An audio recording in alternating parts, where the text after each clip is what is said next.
T'as peur? Non, moi Non. peur. Mais alors pourquoi t'as dit je vais te faire rire? Qu'est-ce Je que sais vais te faire pas, rire je vois ton sourire narquois sur le visage. Donc, Moi j'ai un sourire au narquois. point de la lèvre. Mais non, regarde ce que j'allais dire. J'allais dire Bob Dylan, c'est des milliers, c'est des centaines de milliers de vues sur les réseaux sociaux, au travers de tes pranks, de tes vidéos, et je suis sûr que c'est que le début.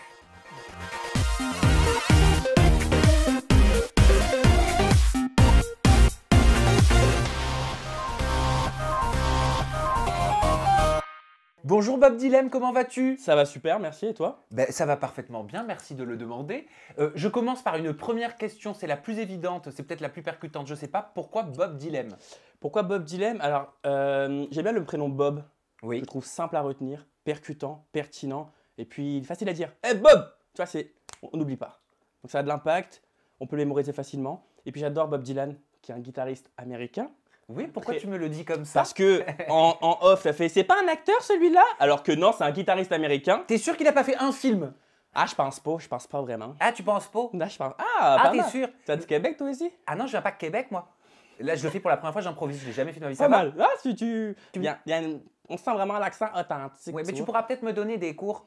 J'y arrive pas trop, mais non, ça fait peur, ça va pas? Bah, l'accent, ça. Oui, non, à la fin, c'est. Ok, en fait, j'aurais dû m'arrêter à la première phrase. pas grave, Ça là, tombe tu bien. m'aimes, Mais ça t'inquiète. tombe bien parce que ça, on en parlera juste après, dans un premier temps. Parce que oui, je vais avoir plein de vidéos à te montrer. Vous allez voir ce que ça donne Bob Dylan sur les réseaux sociaux et vous êtes pas au bout de vos surprises parce qu'il accoste les flics, il accoste des nanas, il accoste des hommes, il se fait passer pour le maire du 5e arrondissement. Tout le monde y passe. Bref, on va regarder ces vidéos-là, même le PSG. Le PSG, tout le monde y passe. Aya Il n'y Nakamura. a aucune. Ah, ma vie.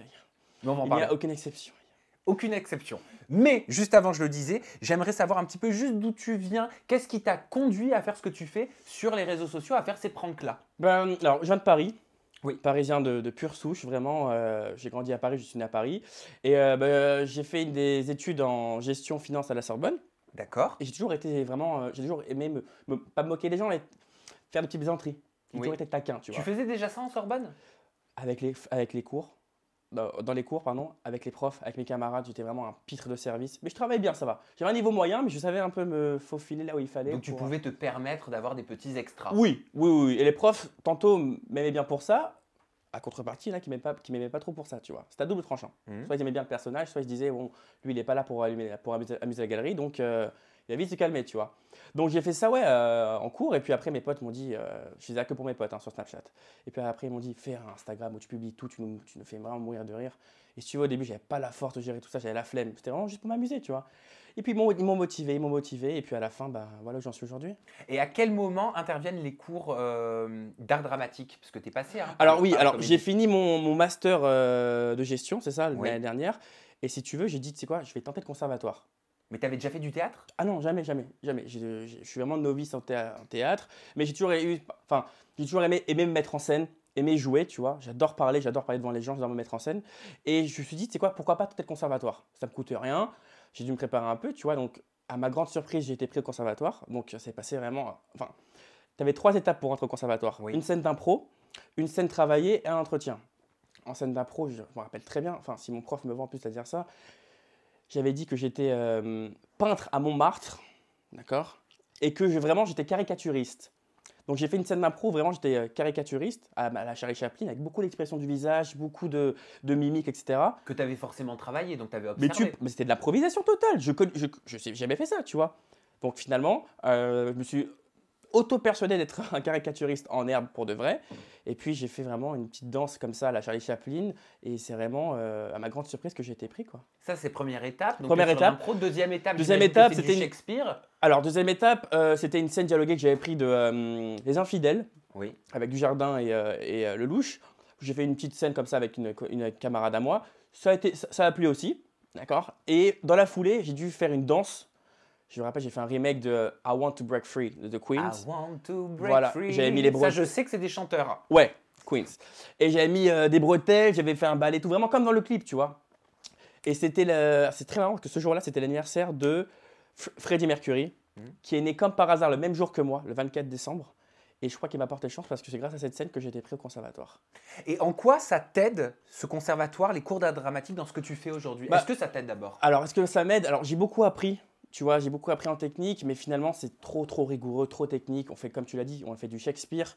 alexandrin, les vers et tout. J'ai pas la patience pour ça. C'est vraiment beaucoup de théâtral. C'est très théâtral. Donc, le positionnement qui est important, savoir bien porter sa voix, etc. Donc, c'est un peu compliqué. Moi, j'ai besoin de bouger. J'ai besoin de vraiment. J'adore l'impro.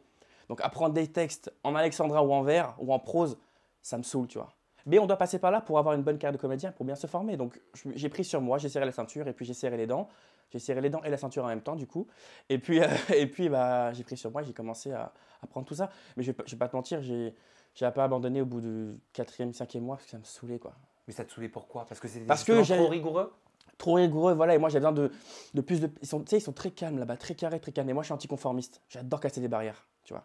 Je suis grave, grave ambitieux et je vais te dire un truc, j'ai faim. Mais j'ai faim, j'ai faim. J'ai tellement faim de réussite et je suis tellement ambitieux. J'ai faim. Mais elle vient d'où cette faim? Elle vient d'où cette ambition démesurée? C'est mon caractère. Peut-être c'est mes parents aussi, tu vois. Ils m'ont toujours appris à dépasser mes limites, à aller plus loin. T'as eu des exemples? Je veux dire, tes parents sont des exemples pour toi? Tu Ouais, les as ouais. vus peut-être trimer?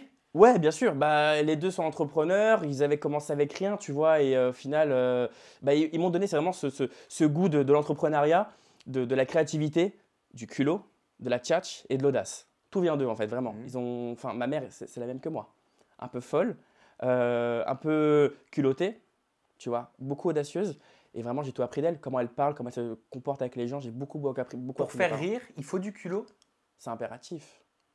Tout dépend de quel style d'humour. Mais si tu as du culot, c'est encore plus inattendu. Et du coup, l'impact, in fine, à terme, il est beaucoup plus valorisé. Et là, le rire est vraiment. On ne l'attend pas au moment où on s'aperçoit, tu vois. Et je trouve ça très, très pertinent d'avoir un peu plus de culot pour faire des choses que personne ne fait. Donc, si tu fais les choses que personne ne fait, tu te détaches d'un créneau, tu crées ton propre créneau, tu crées ta propre, entre guillemets, je vais faire un peu le gestionnaire, ta propre niche de marché.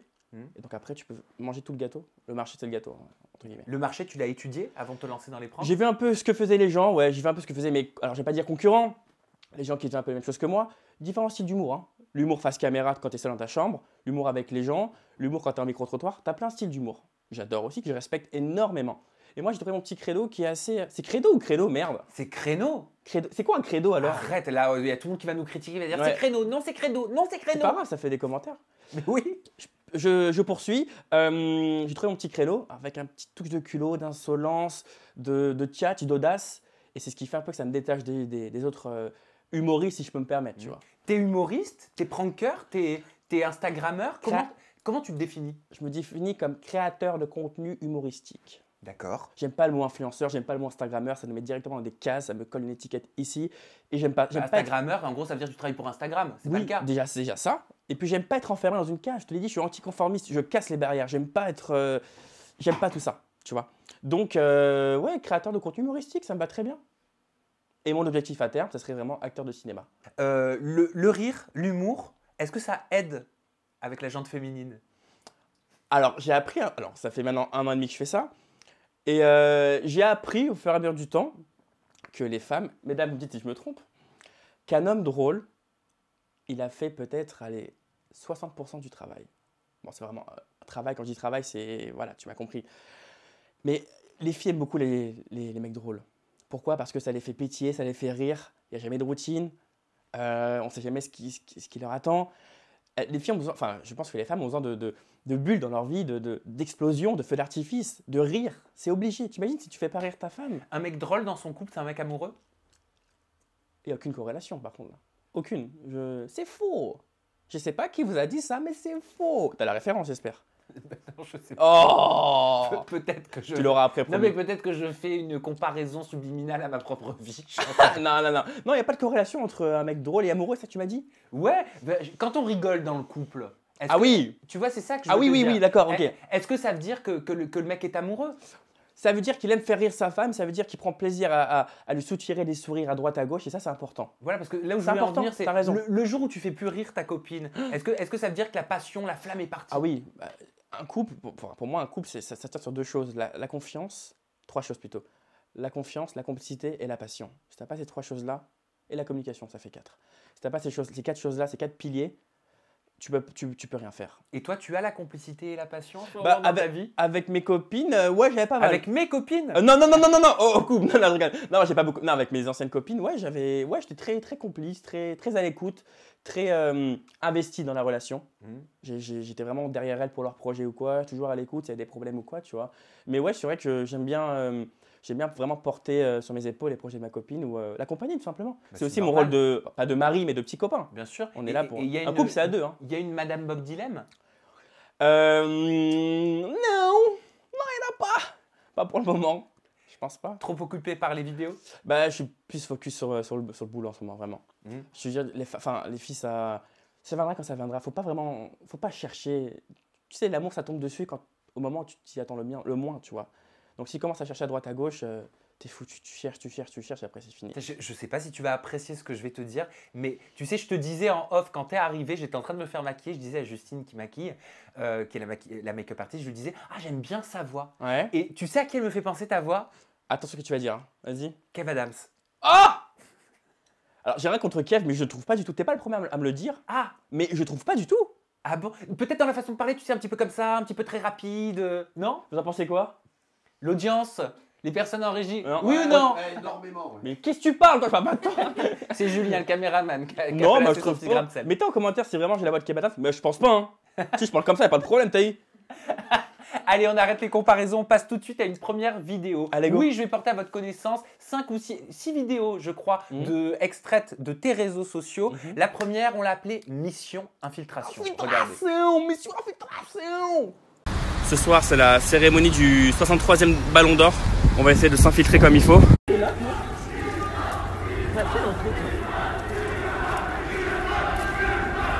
Antoine, oh il est... Je suis beau. Il est beau mon cousin.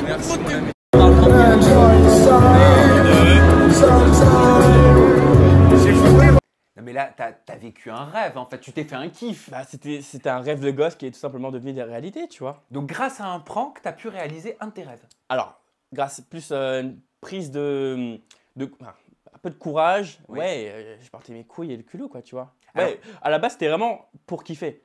C'est parti en couille, c'est parti en prank après. C'est ça que je kiffe, tu vois. Je sais jamais ce qui m'attend en fait dans mes infiltrations. Je sais jamais ce qui m'attend. Mais comment tu fais pour pour rentrer dans la cérémonie des Ballons d'Or? J'imagine que tu n'étais pas invité. Non, ah non, non, ça serait trop beau. Mais c'est ce petit challenge aussi qui me stimule, tu vois. J'aime bien avoir des petites épreuves pour dépasser mes limites. Du coup, je peux aller, tu vois. Ça, j'adore.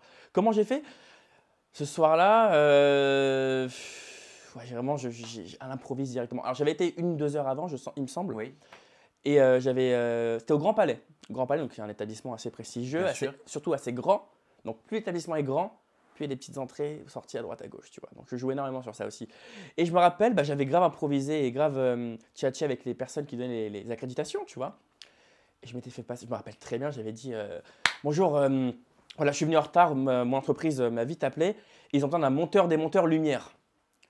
Je fais comment ça? Des monteurs lumière? Monteur-démonteur lumière, quoi, tu vois, c'est la technique montage, tu vois. Oui, t'as mixé deux jobs, quoi, deux postes. De ouf. Ils m'ont dit, ouais, vous êtes sûr? Je fais, oui, voilà, il y a un collègue à moi qui s'est blessé, et vite, je dois venir en renfort.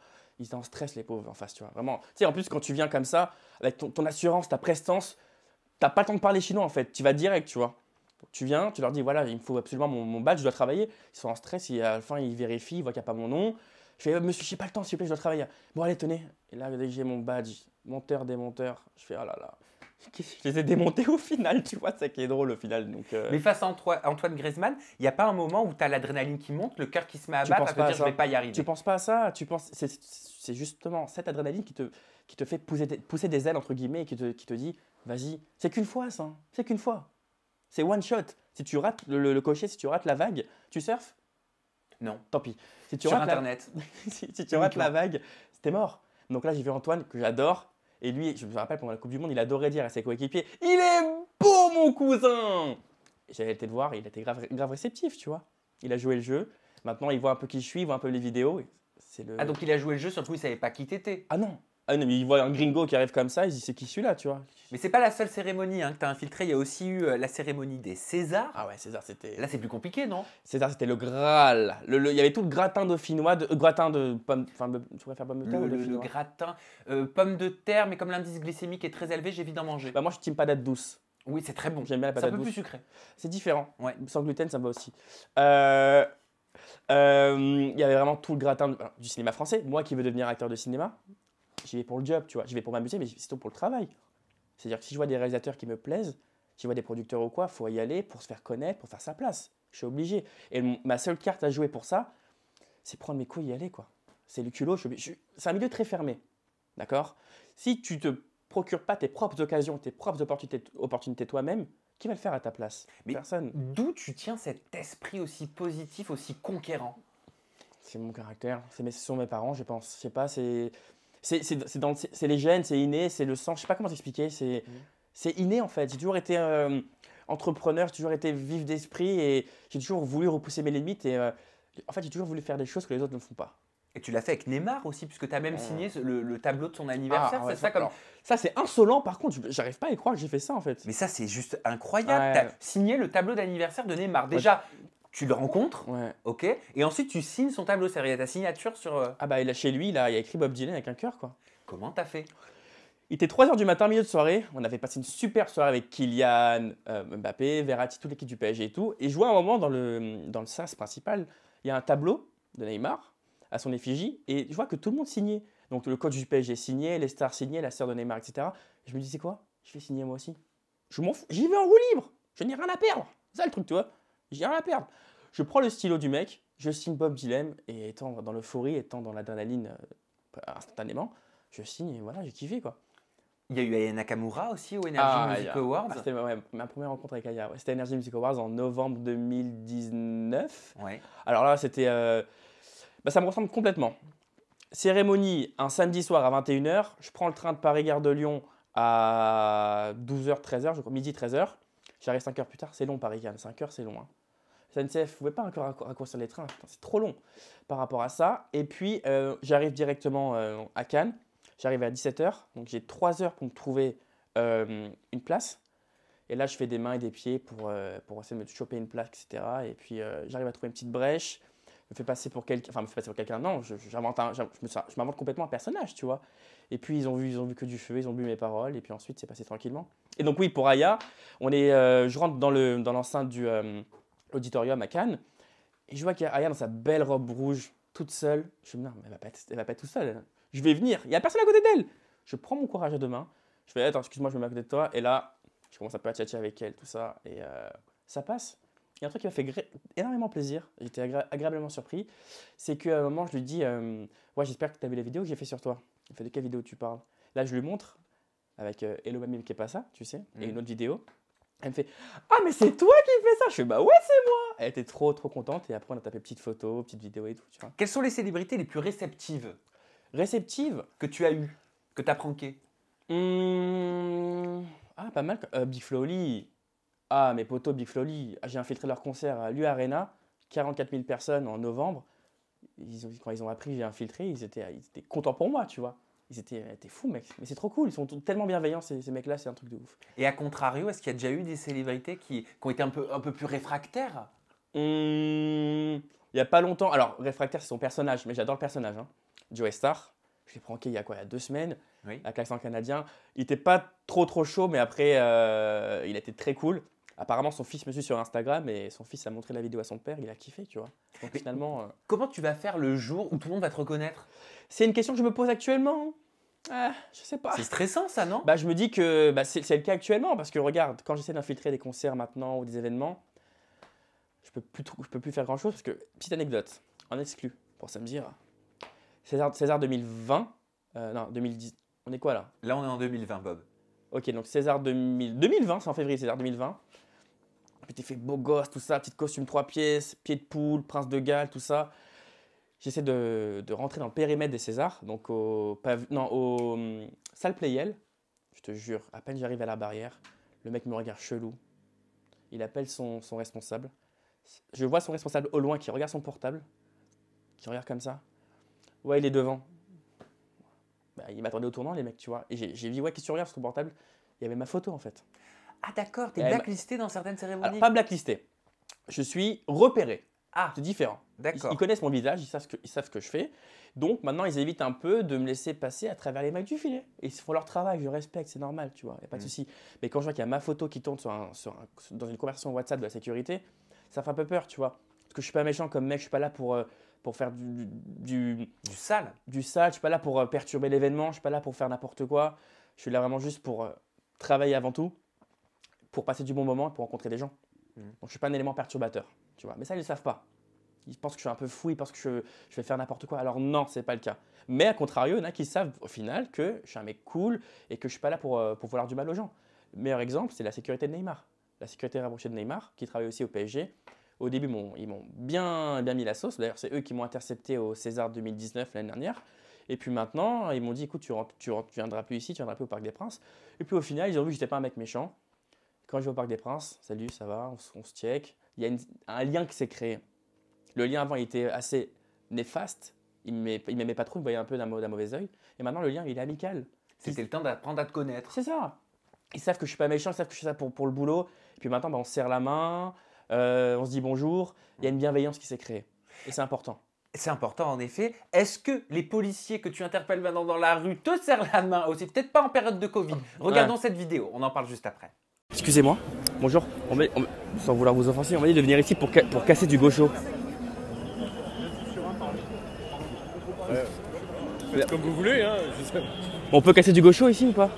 J'en ai marre, ça me saoule. Moi, je peux plus aller travailler, je peux plus rien faire, quoi. Ah ouais, je sais pas. Après, je comprends pas, ouais, vous avez des relations bizarres, non? Enfin, Bah, les gauchos, je sais pas. moi, on m'a dit de venir ici pour casser des bouches, quoi. Bah, casser des bouches, allez-y, hein. Bon. Allez, les enfants, deux par deux, là. On rentre en classe ou quoi? Allez, on tient la main à son camarade. On y va. Oh, y'a Haja ou quoi, là? Y'a Haja ou quoi? C'est sûr qu'il y a Haja, là. T'es déjà tombé sur des policiers qui voulaient pas plaisanter pour le coup comme ça? Alors, ils voulaient pas plaisanter. Mais si tu veux, j'ai cette faculté à bien arrondir les angles et à faire redescendre la pression. Quand je vois qu'ils sont pas très réceptifs, c'est à moi de faire en sorte, c'est mon travail aussi, à moi de faire en sorte qu'ils ne s'emportent pas trop et leur dire, les rassurer, oh, je rigole, il n'y a pas de problème, je vous respecte, je respecte votre travail, ça ne débordera pas. Je les mets en condition pour pas que ça déborde, tu vois. Parce que je peux aussi déborder, faire n'importe quoi, mais c'est pas ma tasse de thé, c'est pas mon segment de marché. Je suis vraiment sur la bienveillance, c'est le plus important. Tiens, question un petit peu plus Sorbonne qui fait référence à Gérald Darmanin, donc le ministre de l'Intérieur, qui a annoncé le 10 septembre qu'il voulait obliger les réseaux sociaux et la télé à flouter les visages des policiers lorsqu'ils sont filmés. Selon lui, il faut protéger les policiers qui nous protègent. Que penses-tu de cette mesure envisagée par Gérald Darmanin? Alors, déjà, faut protéger, il a dit quoi, les policiers qui nous protègent? C'est ça. Là, je viens de dire une phrase de la haine, mais qui nous protège des flics? Tu connais cette phrase? Mais si tu veux, alors déjà, je ne suis pas homme politique pour répondre à cette question, c'est compliqué à répondre, mais parfois, il y a des débordements, des deux côtés, des manifestants, des citoyens, comme de la police. Et parfois, il y a des débordements de la police qui sont illégitimes, qui ne peuvent pas être, qui sont pas acceptables. Et c'est important pour les citoyens d'avoir des preuves de ça éventuellement, tu vois, pour les filmer. Et si on doit entamer, enfin, si les victimes doivent entamer une procédure, on l'entame. Tu n'as pas hésité, toi, à intervenir aussi. Hein. Tu te souviens de ce poste là, dans lequel tu as mis honte à ces deux policiers misogynes, sexistes et méchants. Pourquoi c'est important pour toi de poster ça malgré le fait que ça sorte quelque part de ton registre humoristique? Parce que je devais m'engager. Là, parce qu'en fait, ça m'a fait de la peine. C'était vraiment à l'époque où beaucoup de sexisme, beaucoup d'antiféminisme, beaucoup de régression par rapport à la femme. Et vraiment, j'ai assisté à une scène qui m'a principalement choqué parce que ça aurait pu être ma mère en fait à la place. Je vois une cycliste qui se fait verbaliser, donc elle a grillé un feu, tu vois. Il n'y avait personne dans la rue, c'était vraiment, il n'y avait personne. Ça l'excuse en rien du tout, d'accord. Elle a grillé un feu. Et je vois que le flic lui met une amende de 135 balles pour ça. La meuf est un peu choquée, elle tremblait et tout, elle a un peu peur et elle se dit excusez-moi, etc. pour tout ça. Mais bon, 135 balles, ça fait mal. C'est le prix à payer pour l'infraction, je suis d'accord. Mais derrière un policier se cache aussi un humain, un cœur, un esprit, un mental. Mettre 135 € pour une bonne femme qui a grillé un feu, malgré elle n'a pas vu le feu, parce qu'ils sont cachés les feux à Paris maintenant, il faut les trouver, hein, et qui fait ses courses tranquillement avec son vélo, c'est un peu exagéré, je trouve, parce qu'on pouvait avoir un rappel à l'ordre, un rappel à la loi, tout simplement, tu vois. Et en fait, non, finalement, ce policier a tenu des propos assez misogynes, assez sexistes, que j'ai pas du tout cautionné. Et j'étais obligé de savoir le pourquoi du comment. Donc, je me suis... Quel type de propos? Une femme, ça doit pas faire du vélo, une femme, ça doit pas faire du vélo, ça doit rester à la maison. D'accord? Une femme ne peut pas faire deux choses en même temps, à savoir conduire et regarder les feux. Des trucs comme ça, et sur son corps, sur ses formes, tu peux pas accepter un truc comme ça. T'imagines si un policier parle comme ça à ta mère, tu laisserais faire ça? Bien sûr que non. Tu vois? Et je me devais en tant que bon citoyen et en tant qu'homme, tout simplement, d'accord? D'intervenir. Bon, je n'ai pas fait grand-chose. Je voulais juste savoir le pourquoi du comment. Et quand j'ai vu que le flic n'était pas commode, qu'il voulait rien savoir, que c'était une tête brûlée, je rentre dedans. Et t'as pas de soucis, toi, derrière? On n'essaie pas de te prendre ton identité, de t'amener au poste, Bah, de ils ont- t'embêter, quoi, clairement, et de te faire perdre du temps. Le temps, c'est pas grave. Le temps, c'est. Regarde, le temps que j'ai perdu pour ça, regarde où ça en est aujourd'hui, tu vois. Tac, tac, tac, tac, tac. Ils voulaient prendre mon identité. J'étais en tongs ce jour-là. Et ils étaient un peu arrondis, les mecs, tu vois, un peu forts. Donc j'ai enlevé mes tongs. Ils me font, ouais, tu fais quoi là? Je dis, bah, écoute, je m'apprête à courir. Je leur ai dit, ouais, est-ce que je cours aussi vite que Mbappé? Je vais mettre boulette. Hein. Et j'enlève mes tongs et je commence un peu à me reculer. Je pense pas vraiment qu'ils allaient m'emmener au poste pour ça. Tu le sens quand les mecs sont sérieux ou pas. C'est plus du cinéma. Beaucoup de cinéma, tu vois. Je me suis complètement adapté à leur comportement, à la situation. Et après, j'ai vu que les mecs, ils étaient vraiment relous parce que je leur ai demandé son numéro d'identification. Ils voulaient pas me le donner. Ils voulaient pas. On les voit vraiment dans la vidéo, ils le cachaient, tu vois. C'est un peu relou. Donc c'est chiant parce que parfois, c'est pas fair play. Voilà, c'est pas fair play, tu vois. Donc je me devais vraiment d'intervenir, de défendre cette jeune femme, entre guillemets, et surtout de condamner ses propos misogynes et sexistes. C'est pas possible. En parlant de jeunes femmes, tu en abordes aussi parfois dans la rue. On découvre une nouvelle vidéo. Hello mamie, mais qu'est pas ça? J'entendais bailler trop sur moi? À ce qui paraît, je te cours après? Ça pas, mais t'es taré? Je venais juste de finir de déjeuner. Je me rendais à la fac, j'avais cours. C'est les paroles d'Aya. C'est les paroles d'Aya. C'est les paroles d'Aya. Je venais juste de déjeuner, j'avais bien mangé. J'ai mangé un riz tartare saumon avec sauce sucrée et avocat, sésame. Je me rappelle très bien. Et les détails qui servent à rien, tu sais. J'allais en cours de macroéconomie et je vois une pauvre dame comme ça. Enfin, une pauvre dame, non, une dame tout simplement qui marche dans la rue. Et puis je me dis, je vais essayer de faire un petit prank avec les paroles d'Aya. Elle est au téléphone et je lui sors les paroles et je vois qu'elle est un peu apeurée. Je continue, tu vois. Et je comprends pourquoi elle se met à courir. Parce qu'en fait, dans la chanson, elle dit « À ce qui paraît, je te cours après ». Donc en fait, vu qu'elle ne connaît pas Aya, je pense, elle a tout de suite pensé que j'allais courir après. Et en fait, je ne comprends pas pourquoi elle a couru. Tu vois. Il n'y avait rien de méchant, rien de mal. Et elle a pris peur sans aucune raison. Mais c'était drôle au final parce que toutes les paroles que j'ai dit d'Aya, bah, ça s'est vraiment appliqué à la vie réelle, quoi. Et j'ai bien aimé. Est-ce que tu as des réticences parfois à aborder, dans le cadre de tes pranks, bien sûr, des femmes dans la rue? Alors, dans le climat actuel, je vais pas te mentir, moi j'adore aller voir les gens dans la rue. Tout simplement, quand je vois une belle personne dans la rue, genre une belle femme ou un mec qui s'habille bien, j'adore aller les voir pour leur dire mec, j'adore tes chaussures, j'adore ton sweat, bien vu le style, tu vois. Même pour les femmes, quand je trouve une femme jolie dans la rue, je me dois en fait j'aime bien aller la voir et dire salut, excuse-moi, ça te dérange pas, je te trouve super jolie, t'es ravissante, merci, bonne journée. J'adore ça. En fait, ça rayonne une femme et ça lui fait passer une bonne journée. Parce que quand cette femme-là, tu vois un petit sourire sur elle, ça lui fait grave plaisir et je pense que je peux lui faire passer une bonne journée. Juste avec un simple compliment, tu vois. Tu comprends que certaines femmes assimilent la drague dans la rue à du harcèlement Ouais, de rue. ça c'est dommage. C'est dommage parce que c'est pas la même chose. Tout dépend de la forme, comment on s'y prend. Si on y va en mode bon, excuse-moi, t'as un snap. Non, tu peux pas dire ça comme ça. T'as des formes à adopter, t'as une adresse à avoir, tu vois. C'est pas mon style de faire ça. Je sais pas. Faut aller avec subtilité, finesse et élégance. Pas en mode bourrin, tu vois. Et je peux comprendre qu'il y a des femmes qui sont un peu réticentes, surtout de nos jours, avec tout ce qui se passe, l'harcèlement, les stalkers, les viols, etc., qui peuvent avoir un peu de réticence et peuvent un peu être sur la retenue par rapport à des inconnus qui viennent les voir dans la rue. Je peux comprendre. Mais c'est pas trop ma tasse de thé de faire ça. Non. T'aimes les clémentines? J'adore. C'est bon, hein. Avec ou sans pulpe? Alors toi, je sais que le jus d'orange, tu le bois sans pulpe, mais là, c'est pas de l'orange. Là, moi, je te parle de Clémentine, une jeune femme qui apparaît souvent dans tes vidéos. On regarde. Je l'adore. Où se trouve le rayon jus d'orange? Oui, il est de l'autre côté. Pardon? Par là, Par où? par là. Merci. C'est mieux avec pulpe ou sans pulpe? Sans pulpe, c'est meilleur, je crois. Moi, j'aime bien quand ça pulpe. Non, bon, merci. Je l'adore. Cette jeune femme, elle est devenue ou pas, malgré elle, un personnage central de tes vidéos? Et pourquoi? Mais c'est très simple. On me la réclame très souvent. Pourquoi? Cette femme-là, c'est une femme qui est pure, gentille, avec de l'amour en elle, mais inconsidérable. C'est une petite dose de bonne humeur et de jovialité permanente. C'est vraiment mon rayon de soleil. Cette vidéo date d'il y a 3 ans et je l'ai pris vraiment, mais sur le tas, un impro total. Je ne pensais pas que ça allait devenir vraiment, qui est maintenant une amie à moi. Elle le sait qu'elle est filmée? Ouais. Et ça la fait rire, ça la fait plaisir parce que quand tu vois, si tu vois d'autres vidéos à moi et elle, tu peux voir, dès que sa pupille ou son iris me voit, dès qu'elle elle me voit, elle a le sourire directement. Parce qu'avec elle, j'ai une relation particulière, elle se confie beaucoup à moi. C'est une femme qui est remplie d'amour, qui a aussi beaucoup de peine. Et je ne le montre pas en off, je ne le montre pas en filmant, mais je le montre plus en off. J'adore parler avec elle. Et vraiment, je suis vraiment son ami, son confident. Elle a besoin de se livrer et je la fais rire. Je la fais rire, elle me fait rire tellement si tu savais. Et c'est que de la good vibes, de la bonne humeur et de l'amour. Je l'adore cette femme. Tu peux comprendre que certains disent sur les réseaux sociaux que tu l'affiches. C'est ce qu'on peut lire parfois. Je peux comprendre, je respecte, mais ce n'est pas le cas. Parce que si vraiment je l'affichais, eh ben, elle ne serait pas d'accord pour que je reparle avec elle. Et surtout, elle n'aurait pas eu ce sourire sur le visage à chaque fois que je la vois. Mon cahier des charges est très simple. C'est la bienveillance, du respect et pas de débordement, pas d'humiliation, pas de méchanceté.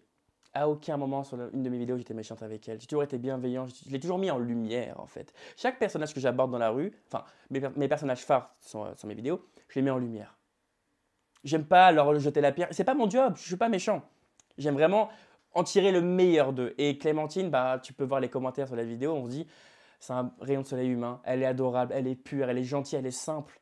C'est quelqu'un vraiment d'innocent et adorable. Tu penses que tu es un réalisateur de rue? Tu comprends ce que je veux dire? Intéressant, comme j'aime beaucoup. Bah en fait, c'est pendant que tu me parles, hein, elle n'est pas écrite cette question. Ah ouais, non, mais c'est pas mal. Mais ça me fait penser à ça. Moi, j'ai l'impression que tu es un réalisateur de rue. C'est intéressant. C'est-à-dire que tu t'inspires de la rue pour créer des personnages. Eh ben, tiens, je t'embauche. On peut pas, mais on peut faire comme ça. Ouais. Voilà. Voilà. Je t'embauche, oui, c'est ça. T'as tout dit, complètement. T'as entièrement raison. Je veux des droits sur cette réplique. Ah, mais grave, non, mais pas mal. Pas mal. Alors, soit réalisateur de rue, ou sinon, ma mère m'a dit, tu sais, Bob, t'es un psychologue 2.0. Pourquoi? Parce que quand je vais voir des gens dans la rue, que ce soit des vieux, des jeunes, des mi-jeunes, des mi-vieux, des semi-vieux, des centenaires, des mecs qui ont 200 ans, on s'en fout, je m'approche d'eux, je leur parle et surtout, en fait, j'ai cette capacité à mettre en confiance les gens et ils se livrent à moi eux-mêmes. Et ils me parlent de leurs problèmes et je vois en fait dans leurs yeux et dans leur façon de parler que ça leur fait du bien, putain, ça leur fait un bien fou de parler. Et j'adore parler aux gens, j'adore connaître leur vie, si je peux apaiser leurs mots. Les mots guérissent les mots. T'as compris? Oui, bien sûr, les mots MOT guérit les mots MAUX. Je t'embauche encore. Voilà. Tu veux des droits aussi pour ça? Non. Les mots guérissent les mots et c'est pas les mots apaisent les mots? Alors là, par contre, je peux pas t'aider. Ça va. Hein. Non, mais voilà, j'adore parler aux gens et ça leur fait du bien. Les mots guérissent? Les mots guérissent notamment, ouais. On part sur quoi? Sur une guérisse, sur apaise? Le gratin dauphinois, la patate douce, les mots qui guérissent les mots. On va passer à autre chose. Okay. Je ne savais pas que tu étais un maire potentiel. Maire M-A-I-R-E. C'est moi Lou-maire. De quoi? C'est moi Lou-maire du 5e. Ah, le maire du 5e, oui, regardons. Mais que faites-vous, monsieur? Bonjour, je suis élu du 5e. Pardon? Je suis élu du 5e, que faites-vous? Je m'en fous pour ça, je regarde, je peux stationner, monsieur, vous regardez pas. On va se calmer, d'un temps tout de suite, on s'appelle la... Qu'est-ce que c'est le mec? Je suis élu du 5e. Moi, je suis le maire du 5e. La maire? Le maire. Non, ça m'étonnerait fortement. Ça a déjà dégénéré? Non, comme je disais tout à l'heure, j'ai toujours les mots ou la gestuelle ou quoi pour vraiment apaiser la chose et arrondir les angles. C'est très important. Mais ça, un matin, 8h du mat, j'allais à la fac, Panthéon-Sorbonne qui est à côté. J'allais en cours d'art byzantin ou d'art plastique mérovingien, je ne sais plus trop. Et pourquoi tu rigoles? Tu te moques de moi? Non, pas du tout. Ah, j'espère. Hein. Et je vois un mec comme ça qui regarde une annonce. J'avais envie de lui parler. Qu'est-ce que vous faites? C'était bienveillant, il n'y avait rien de méchant, tu vois. Il m'a démarré en 2 minutes, je n'ai rien fait. Mais je m'en fous qu'il ait merde. Hey, j'ai rien fait du tout, tu vois. Et j'ai trouvé super intéressant parce que dès qu'il m'a démarré, j'ai fait, tu sais quoi, je surenchéris. Et puis ensuite, il est parti en Y, en roue libre, quoi. Apparemment, c'est lui le maire du 5e. Je savais pas. Il y a aussi l'accent, tu vois, on le faisait l'accent. J'ai essayé de faire l'accent que tu... L'accent du Québec. Bah oui, non, moi, j'y arrive pas du tout. Mais il n'y a pas que celui-là que tu sais faire. Ouais, on regarde juste d'abord. Vas-y. Ni hao ma. Bon, il y a U. C'est en bas, Où en bas? au sous-sol. En bas au sol. Et. Poudaoche. Poudaoche. Poudaoche. Là-bas, au fond. Merci.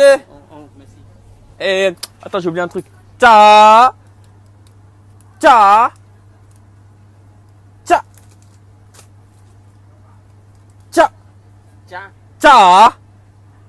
Mais t'as appris à parler comme ça où? Mandarin, bah, c'est toujours une langue qui m'a attiré. Et mandarin, il y avait un camarade à moi de classe à la Sorbonne justement qui était chinois. Et tous les jours, il apprenait un nouveau mot. Et après, je me suis de plus en plus intéressé à ça. Et j'ai appris des nouveaux mots, des phrases, etc. Et après, je les ai appliqués tout simplement dans la vie réelle. Supermarché, au restaurant, partout quoi. C'est quoi le personnage qui te fait le plus kiffer? Peut-être le québécois, j'aime bien. Parce que les gens comprennent rien et ça les rend fous. Les flics, quand je leur parle en québécois, alors soit ils se foutent de ma gueule, soit ils comprennent absolument rien, ils veulent pas m'aider, tu vois. Mais c'est drôle quand je parle québécois. Ou non, portugais, c'est pas mal aussi. Oh non, British, I'm sorry, yeah. Can I get a cup of tea, please? I'm so thirsty. Non, mais tu fais super bien. I thank you, honey. Mais c'est quoi? C'est du mimétisme? T'apprends des autres? C'est pas Non, tu regardes des séries? J'aime bien aller à Londres, mais quand j'étais à Londres, c'est quoi, 2-3 jours. Et en fait, j'apprends beaucoup en écoutant. J'ai vécu à São Paulo pour mes études, au Brésil, pour un échange universitaire durant mon Master 1. Et j'ai vécu qu'avec des Brésiliens pendant 5 mois. Donc le premier mois, c'était compliqué parce que je connaissais vraiment pas un mot de brésilien. Et puis à force d'écouter, à force de practice, comment on dit practice en anglais? De pratiquer? Oui, de pratiquer, de s'entraîner, ça rentre tout seul. Après, l'accent il vient, après tu apprends des expressions, tu vois, infiltration, tu vois, irmão, tu vois. Et après, ça rentre, et après, ça coule de source. Mais c'est vrai que l'accent brésilien, il est cool. Mais le British, il est bon. Il m'a beaucoup aidé pour, je sais pas si je peux le dire en caméra, quand j'ai fraudé la RATP. Ah bon, tu fraudes la RATP? Quand j'ai pas mon pass Navigo, oui. Ah, tu te fais passer pour un touriste? Il y a un Turc brésilien, mais je parle british. Non, mais non, je suis passé pour un Turc brésilien. J'ai l'accent british. Je leur ai dit que j'étais from Scotland, donc Écosse, et ils ont marqué sur le PV Irish. Le mec, il vient de partout, quoi, tu vois. Turc, brésilien, écossais, irlandais, enfin, il y a rien qui va. Et donc la suite, c'est quoi? Clairement, moi, je l'ai compris, donc tu as envie d'être sur le grand écran, tu as envie d'être à la télé, mais il n'y a pas que le grand écran maintenant, il y a Amazon, il y a Netflix, il y a Apple TV. Oui, bien sûr, les séries, Disney+. le petit écran, le grand écran, ça peut être vraiment un vrai objectif pour moi, ma main goal. Mais c'est un tremplin, ça, ou pas? Ou ça te saoule qu'on dise ça? Non, Instagram, ouais. Tu rigoles, non, c'est un vrai tremplin. Via Instagram, j'arrive vraiment à dévoiler toutes les palettes de ma personnalité et aussi toutes mes compétences. Accent, mimétisme, comme tu as dit, capacité d'adaptation, improvisation. Ça montre aussi aux futurs réalisateurs ou producteurs qui me regardent, s'ils ont un projet qui pourrait correspondre à mon profil, tiens, le petit Bob, il est pas mal, tu vois. Ça peut être intéressant. Bien sûr, tu as totalement raison. Donc pour découvrir plus de vidéos et en apprendre plus sur qui tu es, tes pranks, ta personnalité aussi, même si tu es quand même un petit peu secret. Hein. Mais je suis content parce que j'ai pu en apprendre plus sur toi aujourd'hui. Ton compte Instagram, vas-y. Il y a une question qui te taraude ou pas? Tu veux pas une petite question indiscrète? Non? Je le sens, non? Non, là, il cherche, tu vois, il touche les mains, il est... Tu m'offres une question indiscrète. Pour la voix, t'avais pas parlé de la voix tout à l'heure, non? Ah si, mais je l'ai dit. Ah, la voix. Ouais. Tu veux une vraie question indiscrète? Non, mais peut-être que t'as une question. Tu me lances? Qui te taraude. Non, mais... Essaye. Ok. Cause toujours. Ok. C'est qui? Ouf. Ah, tu m'as cherché, tu m'as trouvé. C'était mon premier love. Tony ouais. P. Non, c'est une fille à qui je suis sorti. Voilà, c'est tout, quoi. Ok. Et que t'as encore dans le cœur. Il n'y a pas vraiment de français. Ok, donc on passe aux réseaux sociaux. Ton compte Instagram et ton compte Snap, c'est Bob-Dilem, D-Y-L-E-M. Ton compte TikTok, c'est Bob-Dilem aussi. C'est ça. Voilà, tout simplement. Bob, le mot de la fin, je te l'offre. Il est pour toi, ta caméra elle est là. Si tu désires avoir une dose journalière, que dis-je, quotidienne, que dis-je tous les jours d'humour, de rire et de jovialité, tu te dois de me suivre sur les réseaux. Sinon, il n'y a pas de souci, je respecte ton choix. À très bientôt. Merci de nous avoir regardés. Bye bye.